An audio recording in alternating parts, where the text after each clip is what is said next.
I wanted to talk this morning a little bit about psychology. And we have some members that are in that field, and I didn't know you were coming today. My wife actually works a bit in the, not a bit, she works in the area of psychology. She's a social worker. She works with people with severe OCD. And just between us, I'm convinced that psychology and witchcraft, I know they're different, but there's overlap. Or maybe telekinesis, right? Psychics, psychiatrists, there's something there. Because in some ways, right, it's mind control. Joking. But a little bit not. I remember hearing about an experiment they found where putting an image of eyes made people more honest when you felt like you were being watched. Right? Psychological experiments that find these unconscious ways of changing and impacting our behavior. I'm very sure, I'm convinced, it's why I've never won an argument with my wife. Because she is an expert in psychology.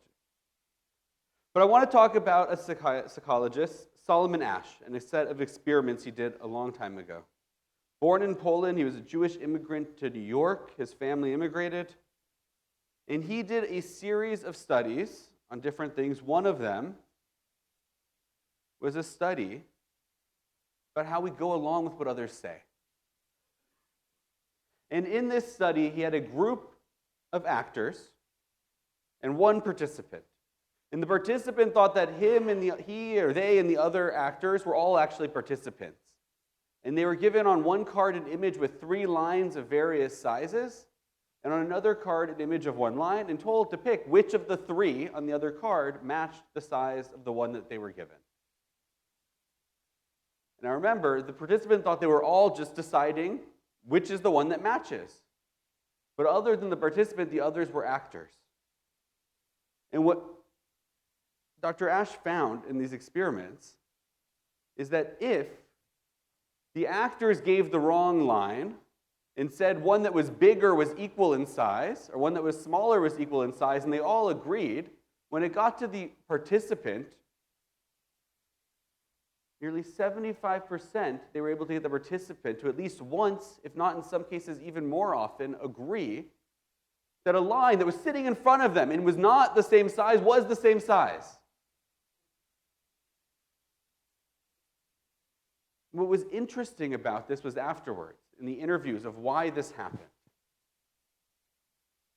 And he divided them up into kind of 3 categories. One group is obvious, those that distorted their action, their vote. They knew that they were right. They knew these other people were wrong, but they wanted to fit in. They changed their answer to conform with the majority, those around them. Another group had bad judgment of themselves. That was what was distorted.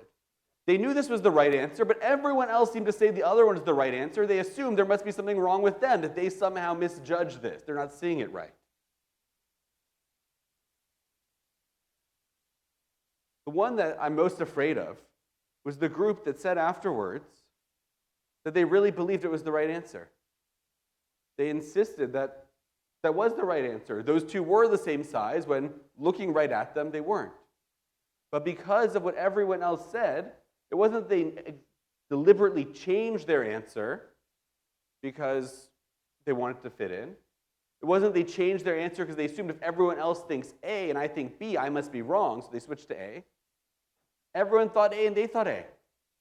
But A was clearly wrong. One of the things he said afterwards was that intelligent and well-meaning young people are willing to call white black is a matter of concern. He's right. The phenomenon that people are willing to change their answer because everyone else says one thing, even if you know that it is wrong, that you're willing to change that, is something of concern. And we see that happening in our society today. We've seen it throughout the ages.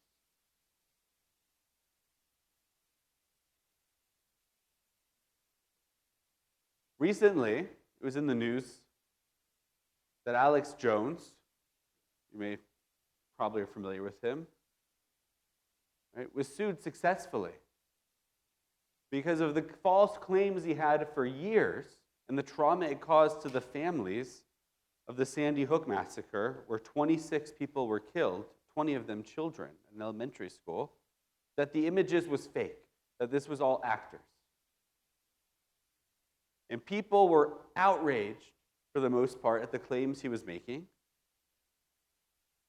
But there are people that still to this day really believe that, really believe that those were actors.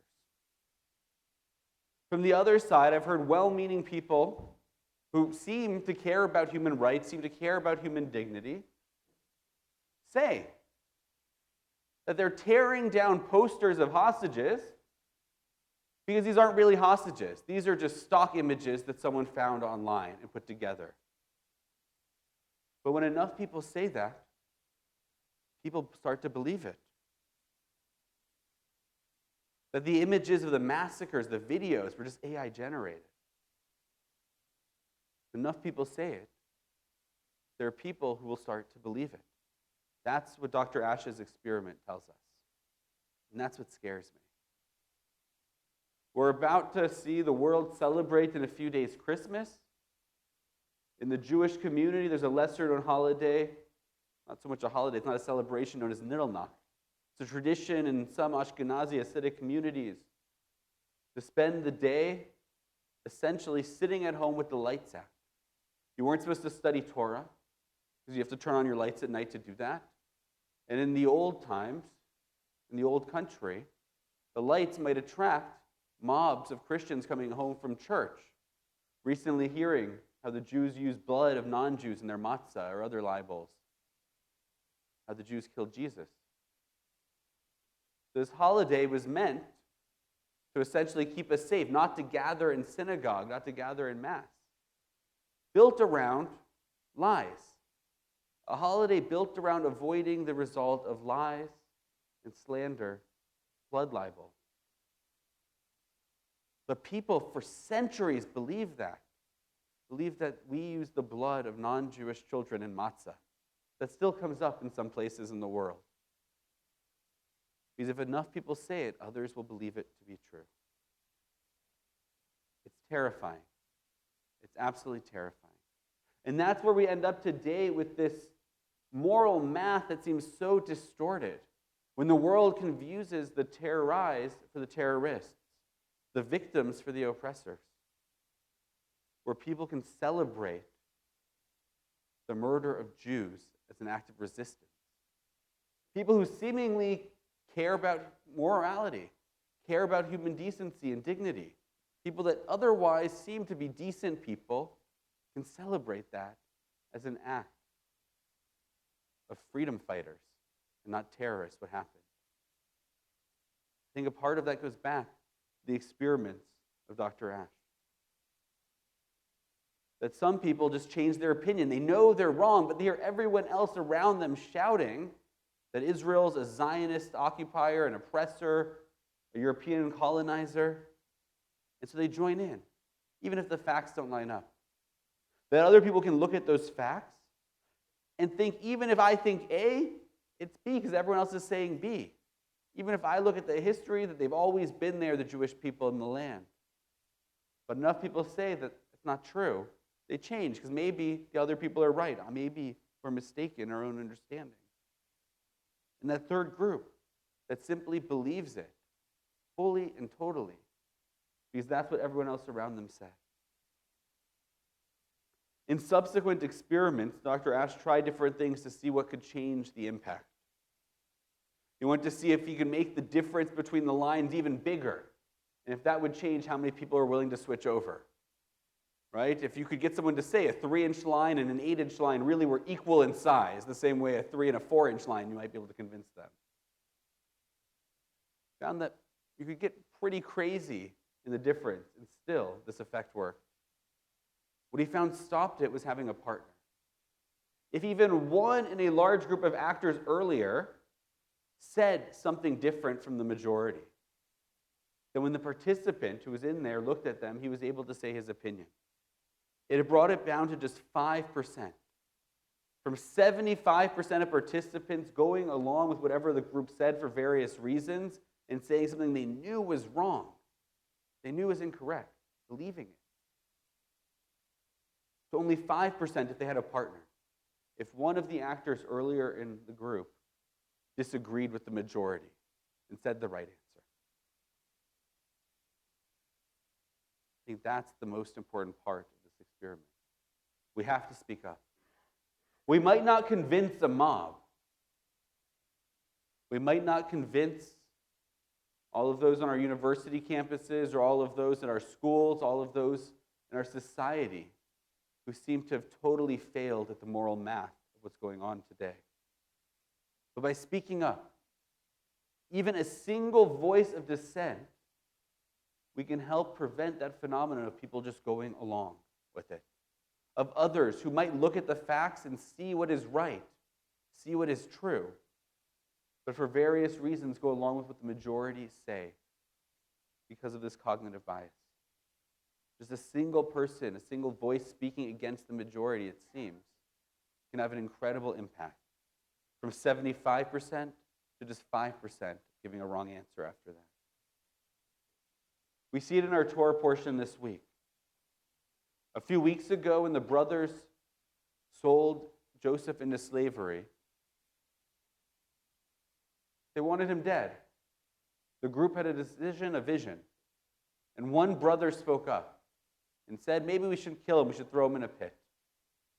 Not great. It's better than killing him. Not a great thing to do. But because that one brother spoke up, all of them changed the outcome. This week in our Parsha, we see one brother speak up, Judah. And because he's willing to speak up not just against his brothers, but against Joseph, who doesn't know is his brother. He thinks is the second in command, the viceroy of Egypt. Because he's willing to speak truth to power, to stand up for what he believes in, even if others aren't ready to hear it, even if others aren't ready to agree and to speak with him. That one voice changes the course of our history. It reunites the family, it saves Benjamin, it brings them back together. It unites us as a people. One voice can make a difference. That's what the experiments from Dr. Ash say.